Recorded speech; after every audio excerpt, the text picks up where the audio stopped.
Однако это правда. Слушайте эту истину.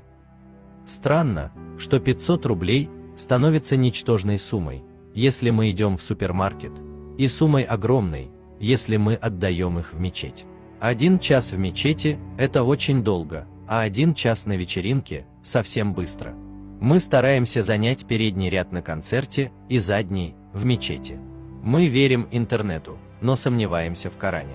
Шутки в сетях распространяются как огонь, но получив слова о Всевышнем, мы не пересылаем их никому. Однажды поздно вечером молодой человек возвращался из мечети, когда бандиты устроили перестрелку посреди улицы, и шальная пуля попала в этого прохожего.